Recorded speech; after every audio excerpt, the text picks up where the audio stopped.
Welcome to KR engineering and career guidance YouTube channel. మరి channel subscribe చేయండి, like చేయండి, share చేయండి.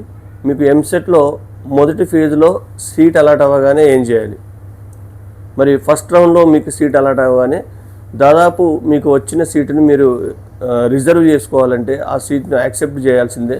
Accept చేసి పూర్తి ఫీజు చెల్లించాలి. మీకు అలాట్మెంట్ లెటర్లో ఎంత ఫీజు చూపించిందో ఆ ఫీజు మొత్తం ఎట్ ఏ టైం మీరు ఆన్లైన్లో పే చేయాల్సి ఉంటుంది.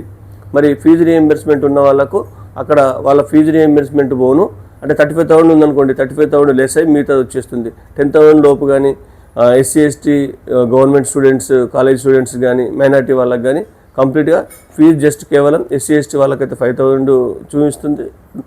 మా జనరల్గా 10,000 లోపు ర్యాంక్ వాళ్ళకు 10,000 ఫీజు చూపిస్తుంది. ఈ ఫీజు కూడా వాళ్ళు అది కడితే సరిపోతుంది.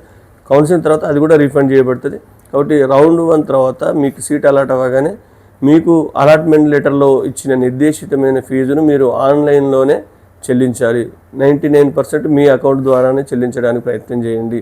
ఎందుకంటే రేపు సెకండ్ రౌండ్లో కానీ థర్డ్ రౌండ్లో కానీ మీ కాలేజీ మారినప్పుడు మీ ఫీజులో డిఫరెన్స్ ఉండి మీరు ఆల్రెడీ కట్టింది ఎక్కువై వచ్చే కాలేజీలో తక్కువ ఉంటే ఆ అమౌంట్ మీకు ఏ అమౌంట్ నుంచి అయితే డెబిట్ అయిందో అదే అకౌంట్ నుంచి క్రెడిట్ అవుతుంది. కాబట్టి అకౌంట్ మీది కానీ మీ ఫ్యామిలీ మెంబర్స్ అది మాత్రమే దాని నుంచి మాత్రమే ఫీజు డెబిట్ అయ్యేలా చూసుకోండి.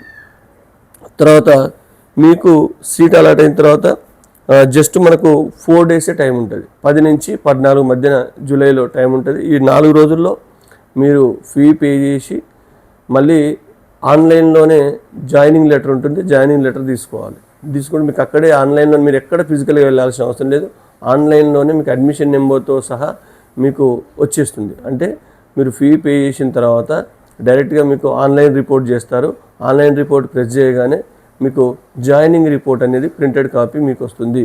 దాన్ని మీ దగ్గర ప్రిజర్వ్ చేసి పెట్టుకొని నెక్స్ట్ మీకు ఈ సీట్ నచ్చితే ఇక్కడితో ఆగిపోవచ్చు.